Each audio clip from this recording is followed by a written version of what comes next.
सजनी पियवानी पटे न दानवा हे सजनी पियवानी पटे न दानवा हे सजनी।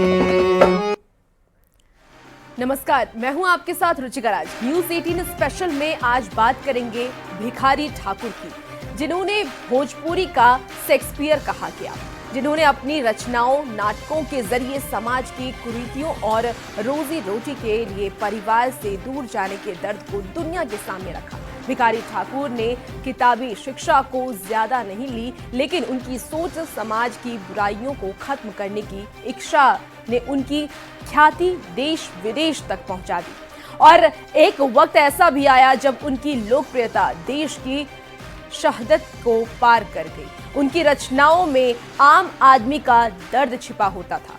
यही वजह है कि उनके नाटक में आने वाले हर एक व्यक्ति अपने आप को उस नाटक से जोड़कर देखता है। सजनी रे सजनी पियवानी पटे न दानवा हे सजनी पियवानी पटे न दानवा हे सजनी। भिखारी ठाकुर महान लोक कलाकारों में से एक रहे हैं। उन्होंने अपनी रचनाओं के जरिए न सिर्फ उस दौर में सामाजिक कुरीतियों के खिलाफ लोगों को जागरूक किया, बल्कि जिस दौर में उन्होंने नाटक करने की ठानी, उस वक्त उनके परिवार के लोगों ने ही उनका विरोध किया। लेकिन भिखारी ठाकुर ने तब तक ठान लिया था कि वो बिना समाज की चिंता किए नाटक का मंचन करते रहेंगे, और उनकी इसी जिद ने आज उन्हें देश दुनिया में इतनी ख्याति दिलाई कि आज भी लोग उन्हें याद करते हैं।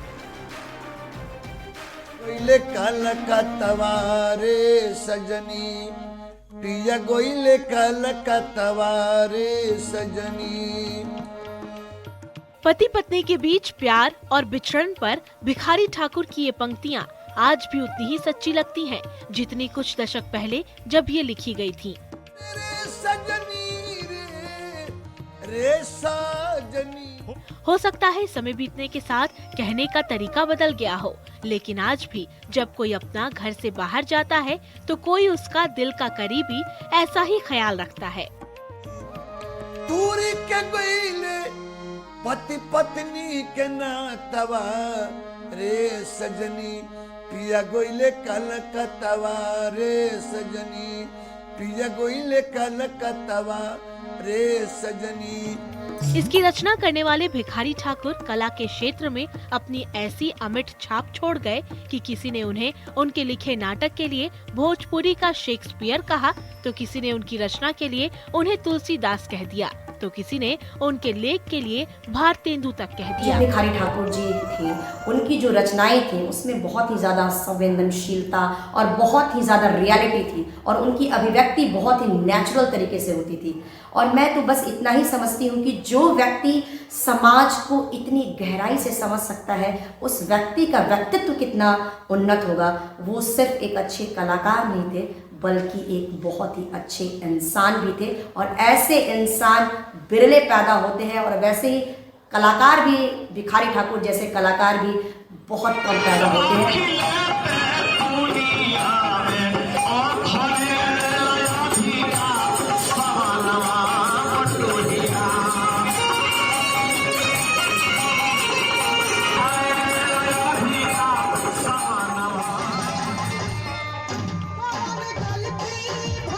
भिखारी ठाकुर ने बिहार में एक अलग तरह के लोक नृत्य लौंडा नाच की शुरुआत की। नाट्य रचना गढ़ने में माहिर भिखारी ठाकुर को अपने नाटकों को लोगों तक पहुंचाने के लिए महिला कलाकारों की जरूरत थी, लेकिन उस जमाने में महिलाओं को घूंघट से निकालकर स्टेज तक लाना बहुत मुश्किल था।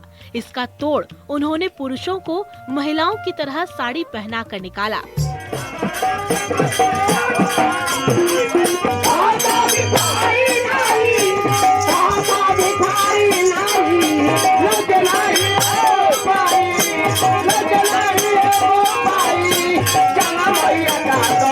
तब उन्होंने उस जमाने में पुरुषों को साड़ी पहनाकर स्टेज पर उनसे अभिनय करवाया, तो लोगों ने उनके इस कदम को हाथों हाथ लिया।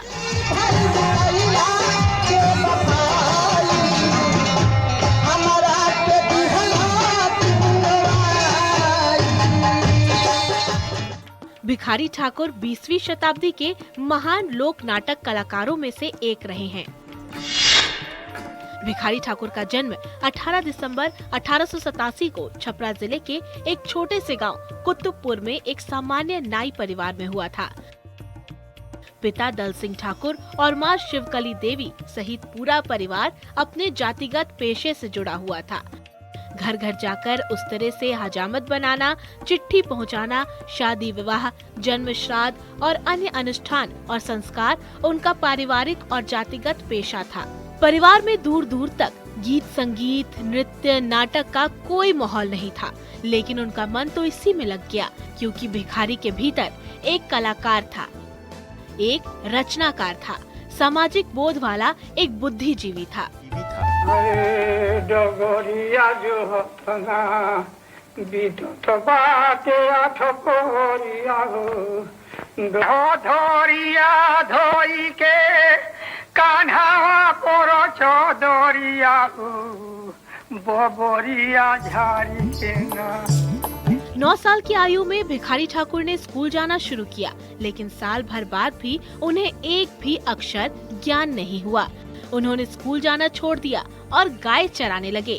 धीरे धीरे अपने परिवार के जातिगत पेशे यानी कि हजामत बनाने से जुड़ गए, लेकिन उन्हें दोबारा पढ़ाई करने की इच्छा हुई। गांव के ही भगवान शाह नाम के लड़के ने उन्हें पढ़ाया। उसके बाद वो हजामत बनाकर रोजी रोटी कमाने बंगाल के खड़गपुर चले गए। फिर बंगाल के मिदनापुर में पहली बार रामलीला देखी। यही उनके जीवन का टर्निंग पॉइंट माना जाता है। इसके बाद वो वापस अपने गांव आ गए और रचनाएं लिखने लगे। गांव के लोगों को इकट्ठा कर रामलीला का मंचन किया। 30 साल की उम्र होने के बाद उन्होंने गांव में ही अपनी नाच मंडली बना ली। नाच में जाने का उनके घर वाले विरोध करते थे, लेकिन वो छुप छुप कर नाच में जाते थे।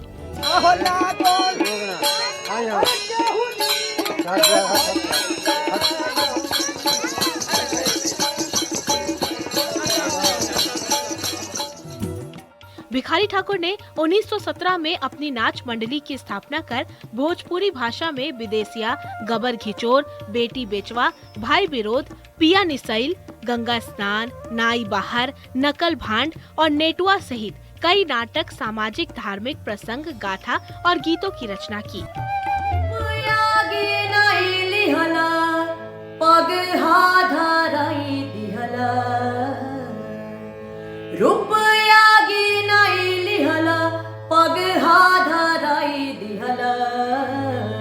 चेरिया के छेरिया बनवलाए बाबूजी, चेरिया के छेरिया बनवलाए बाबूजी।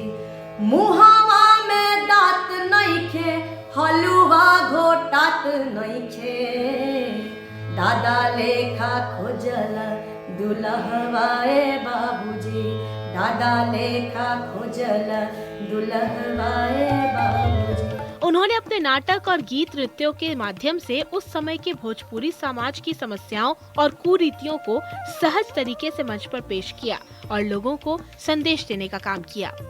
1930 से 1970 के बीच भिखारी ठाकुर की नाच मंडली असम, बंगाल और नेपाल के कई शहरों में जाकर टिकट पर नाच दिखाते थे, बिल्कुल सिनेमा जैसा, सिनेमा के समानांतर। मैं चाहूंगी ये क्या है? ये एक चोला जैसा लगा मुझे, ये क्या है? ये उसी समय का है। इसमें जो है यही सब मेडल जो है काफी पुराना हो गया, पिन निकल जाते थे, तो इसीलिए सारे मेडल को अलग हमने रख दिया। क्योंकि ये पुराना हो गया तो पिन इसमें टिक नहीं पाता था। ये उसी समय का, इसी में सारे मेडल लगे थे। उनकी ख्याति मुंबई तक भी पहुंची और उन्हें एक फिल्म में गाने का मौका भी मिला। फिल्म तो नहीं बिक सकी, लेकिन भिखारी ठाकुर के नाम पर लोग सिनेमा हॉल तक जरूर पहुंचे। शोहरत और रचनात्मकता की बुलंदियों को छूने के बावजूद आज का भोजपुरी समाज भिखारी ठाकुर को भूल गया है, जिन्होंने दूसरे राज्य की मिट्टी में जन्म लिया, लेकिन भोजपुरी को अपने गीत संगीत और गायिका का माध्यम बनाया। आसाम के ही रहे प्रयात डॉक्टर भूपेन हजारिका जी, और आसाम की जनता ने आसाम की बुद्धिजीवी वर्ग ने, आसाम के कलाकार ने या फिर आसाम की सरकार ने भी मरणोपरांत के रूप में भी भूपेन हजारिका को भारत रत्न उपाधि प्रदान करवाया। भूपेन हजारिका जी को जिस तरह से आसाम वासियों ने जिस हृदय और पगड़ी बना के, सर की पगड़ी बना के जैसे रखते हैं ना, माफ कीजिएगा मेरी बोली शायद बहुतों को बुरा लगेगा, लेकिन कड़वी है पर सच है ये। भिखारी ठाकुर जी को क्या राष्ट्रीय मर्यादा हम लोग दे पाए? इस मामले में आसाम से कैसे हार गए हम लोग? मरणोपरांत भारत रत्न भिखारी ठाकुर को हम विदेशिया उनका सबसे प्रसिद्ध नाटक था। विदेशिया में अपनों से दूर रहने के दर्द को नाटक के रूप में कहने की कोशिश की गई है। वहीं बेटी वियोग या बेटी बेचवा में एक और कुरीति बाल विवाह को भी दिखाया गया है, जिसे पैसे की कमी के कारण लोग अपनी बेटी को या तो बेच देते थे या फिर काफी बड़े उम्र के लोगों से शादी करवा देते थे। अपने नाट्य मंडली के जरिए भिखारी ठाकुर स्वतंत्रता आंदोलन के दौर में लोक जागरण का भी काम किया करते थे। बावजूद इसके ये उनका सामाजिक स्तर ही था कि अंग्रेजों ने उन्हें राय बहादुर की उपाधि दी थी। सिर्फ अंग्रेज ही क्यों, वो जहां भी गए सम्मान और मेडल उनके सीने से चिपकते चले गए। भोजपुरी के शेक्सपियर की ये निशानियां आज भी महफूज हैं। ये भिखारी ठाकुर को उस जमाने में मिला हुआ मेडल है। इसको भिखारी ठाकुर के बाद हमारे दादाजी ने संभाल कर रखा।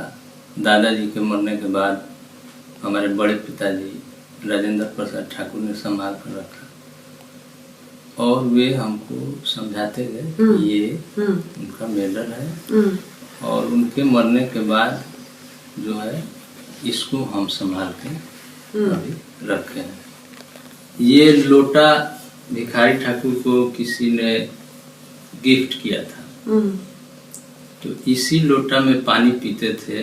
उनके मरने के बाद हमारे दादाजी पानी पिए और दादाजी के मरने के बाद हमारे बड़े पिताजी पानी पिए, राजेंद्र प्रसाद ठाकुर। और जब से वे मर गए, वे 2016 में उनका देहांत हो गया, तब से रख दिया हम लोग। देश की सभी सीमाएं तोड़कर उन्होंने अपनी मंडली के साथ Mauritius, Kenya, Singapore, Nepal, British Guyana, Suriname, Uganda, Myanmar, Madagascar, दक्षिण अफ्रीका, फिजी, त्रिनिडाद सहित अन्य जगहों का भी दौरा किया, जहां भोजपुरी संस्कृति कम या ज्यादा समृद्ध है।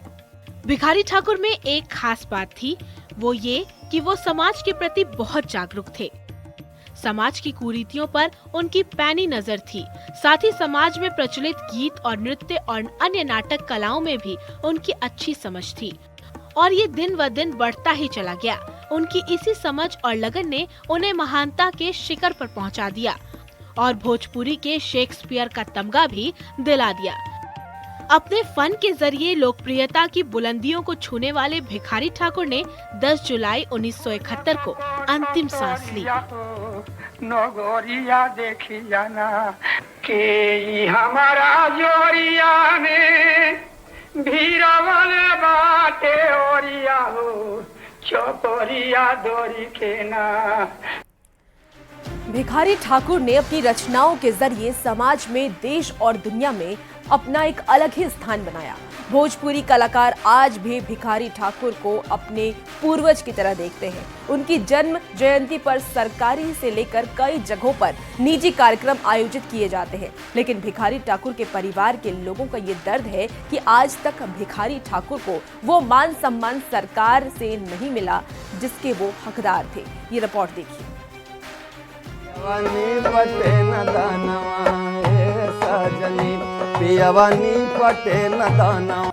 भोजपुरी के शेक्सपियर कही जाने वाले भिखारी ठाकुर की जयंती पर बिहार सरकार हर साल राजकीय कार्यक्रम करवाती है। जगह जगह सामाजिक कार्यकर्ता और भोजपुरी कलाकार उनके सम्मान में कार्यक्रम करते हैं। महापंडित राहुल सांकृत्यायन ने भिखारी ठाकुर को शेक्सपियर और भोजपुरी का अनगढ़ हीरा कहा था। यही वो कमरा है जहाँ पर भिखारी ठाकुर कभी रहा करते थे। उस कमरे को यहाँ के लोगों ने आज भी संजो करके रखा हुआ है और आप देख सकते हैं कि इस कमरे के अंदर ही उनका काफ़ी वक्त बीता था। और ये जो घर है, आप घर देख सकते हैं कि ये जो पूरा घर यहाँ सामने आप देख सकते हैं, ये जो घर है, इसी घर में भिखारी ठाकुर ने अपना काफ़ी समय बिताया था। भिखारी ठाकुर को देश विदेश में नाम मान सम्मान सब कुछ मिला, लेकिन छपरा के जिस कुतुबपुर गांव में उन्होंने जन्म लिया, जिस घर में वो पले बढ़े, जिस घर में रहकर उन्होंने रचनाओं को रूप दिया, उनकी वो स्मृतियां आज धूमिल होती जा रही है। उनके नाम पर कार्यक्रम तो बड़े पैमाने पर होते हैं, लेकिन उनकी स्मृतियों को संजोने वाला कोई नहीं। लेकिन अभी तक जिला प्रशासन की ओर से यहाँ कोई भी पदाधिकारी मौजूद नहीं हुआ। घर पे इससे कोई नहीं आया। इससे स्पष्ट हो रहा है कि कहीं ना कहीं जिला प्रशासन, कला संगीत विभाग की ओर से जाति भावना भरा हुआ है। तो बिल्कुल इसके लिए मैं अपना दुख मैंने प्रकट करता हूँ। हम चाहेंगे कि इसको मैंने पूरा भारतवर्ष को दिखाया जाए कि ऐसे क्यों होता। भिखारी ठाकुर का परिवार आज भी उनकी स्मृतियों को संजो रहा है। उन्हें बस दुख है कि भिखारी ठाकुर की जन्म जयंती पर इतने बड़े स्तर पर कार्यक्रम का आयोजन किया जाता है, लेकिन उनके घर पर रखी स्मृतियों को ना तो कोई संजोने आता है और ना ही किसी को उन स्मृतियों की फिक्र है। अभी तो कितना शोध हुआ, अभी तक मैंने कोई भोजपुरी का अनगढ़ हीरा, कोई लोक कवि, कोई जन कवि, कोई शेक्सपियर, कोई मैंने अनेक प्रकार के विद्वान लोग हैं, उनके ऊपर शोध कितना लोग PhD किए। भोजपुरी के शेक्सपियर भिखारी ठाकुर अपने घर में ही उपेक्षित महसूस कर रहे हैं। उनके सम्मान में छपरा में बना भिखारी चौक और वहां लगी प्रतिमा जिस हाल में है, उसे देखकर अंदाजा लगाया जा सकता है कि इतने बड़े विभूति की मूर्ति की ना तो साफ सफाई होती है और ना ही इसका रखरखाव ठीक ढंग से होता है। ये जब जयंती आती है तभी यहाँ पे साफ सफाई और रंग रोगन का काम होता है।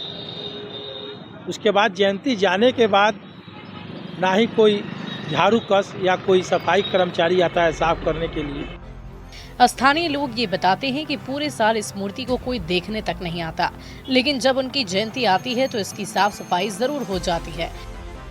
स्थानीय लोग प्रशासन की इस उदासीनता से काफी हैरान हैं। यहाँ पे तो यहीं से मतलब इतना ना यहाँ पे बालू धूल कण इतना ना यहाँ पे उड़ता है। मतलब यही 1-2 दिन, जैसे आज 17 है, कल 18 है, बस 2 दिन साफ सफाई होता है। जबकि हम चाहेंगे कि जो इस चौक का जिम्मेवारी SBI भारतीय स्टेट बैंक के जो प्रबंधक हैं वो लिए हुए हैं, तो कम से कम 12 महीने तक पूरे साल इस चौराहे का साफ सफाई कराए। भोजपुरी समाज की कुरीतियों को अपने नाटक और अपनी रचनाओं के जरिए दिखाने वाले भिखारी ठाकुर का कुतुबपुर गांव अब काफी बदल चुका है। आज इस गांव में सारी बुनियादी सुविधाएं हैं, लेकिन इस गांव के लोगों का कहना है कि भिखारी ठाकुर ने जिस तरह से भोजपुरी समाज को देश विदेश में मान सम्मान दिलाया, वो मान सम्मान उन्हें खुद कभी नहीं मिला। जयंती समारोह तो हर साल मनाया जाता है, मगर उनके आज जो सम्मान की जहां बात है, कोई आगे कोई भी राजनेता चाहे पदाधिकारी लोग आते नहीं हैं कि उनको सर्वोच्च नागरिक सम्मान मिले। इसलिए बहुत दुख की बात है। गांव के लोगों का कहना है कि ना तो भिखारी ठाकुर को मान सम्मान मिला और ना ही उनके इस गांव को आदर्श गांव घोषित किया गया। एक आदर्श गांव की विकास की मूलभूत इकाई क्या होती है, उसके मद्देनजर यहाँ पे कुछ काम नहीं हुआ है। उसको देखा जाए, एक आदर्श गांव में कितना विकास होना चाहिए, उसके लेवल पर कुछ विकास नहीं हुआ है। और एक ये महान कवि रहे हैं और उनकी गांव की ये दुर्दशा है। दुनिया को कुरीतियों जैसी बीमारी को दूर करने व भिखारी ठाकुर के गांव से बेहतर इलाज तक की व्यवस्था नहीं है। कुतुबपुर दियारा के लोग इलाज के लिए हेल्थ एंड वेलनेस सेंटर पर निर्भर है। वहाँ की हालत इतनी खराब है कि इलाज तो दूर, वहाँ के एक डॉक्टर तक वहाँ पर मौजूद नहीं है। ना ही उस हेल्थ सेंटर की स्थिति ऐसी है जहाँ इलाज कराया जा सके। भिखारी ठाकुर के गांव कुतुबपुर में हेल्थ एंड वेलनेस सेंटर बनाया गया है, जहां के हालात हम आपको दिखाना चाहेंगे। ये कहने को तो एक अस्पताल है, लेकिन यहाँ पे पर्याप्त कर्मचारी नहीं, इवन एक डॉक्टर भी यहाँ मौजूद नहीं है जो कि मरीजों का इलाज कर सके। नर्सिंग स्टाफ के भरोसे ये पूरा अस्पताल चल रहा है। आप अस्पताल की हालत देख सकते हैं कि क्या यहाँ की व्यवस्थाएं हैं। आप देख सकते हैं कि पूरा कबाड़खाना बना हुआ है ये अस्पताल, और ये अस्पताल के भरोसे ही सरकार का दावा है कि हम गांव-गांव तक स्वास्थ्य सुविधाएं पहुंचा रहे हैं। भिखारी ठाकुर के पोते वेद प्रकाश ठाकुर ने बताया कि अगर यहाँ कोई बीमार पड़ जाए तो उन्हें या तो छपरा, आरा या फिर पटना जाना पड़ता है। सिर्फ एक नर्स और एक सफाई कर्मी के सहारे इस अस्पताल को छोड़ दिया गया है। अतिरिक्त उप स्वास्थ्य केंद्र है, तीनों पंचायत के बीच में एकलौता है। आज वो समस्या है जो हमारे मताए वाहनों का डिलीवरी होता है तो इधर उधर आरा छपरा ले जाना पड़ता है। इधर यातायात बने रोड हाईवे जाम भी रहता है, इसमें कई लोगों को जान भी चला जाता है। प्रसव की व्यवस्था नहीं है। जी हाँ, प्रसव की व्यवस्था नहीं है। अस्पताल के सफाई कर्मी ने ये बताया कि प्रशासन को अस्पताल की हालत ठीक करनी चाहिए ताकि आसपास के लोगों का इलाज यहाँ कराया जा सके। स्थिति अब दहाड़ आ जाता तो हम क्या करें? पानी में डूब रहे ना, देखिए यहाँ तक ले पानी में डूबल जी। में कहियो इलाज भेल बा कि ना मरीज के? ये खाली भय रहे, हम सोनपुर में पोस्टिंग में रहे ना तो ये खाली ऑपरेशन भय रहे ना, बंद हो गए। अब का स्थिति? भिखारी ठाकुर के जन्म जयंती पर आज पूरे बिहार में अलग अलग कार्यक्रम का आयोजन किया जा रहा है। लोग अलग अलग तरह से उनको याद कर रहे हैं, लेकिन उनके परिवार के लोगों का कहना है कि अगर उनकी स्मृतियों को ढंग से रखा जाए, यही भिखारी ठाकुर के प्रति सच्चा सम्मान होगा। छपरा से न्यूज़ 18 के लिए संतोष की रिपोर्ट। तो फिलहाल इस बुलेटिन में इतना ही। खबरों का सिलसिला न्यूज़ 18 बिहार झारखंड पर जारी है।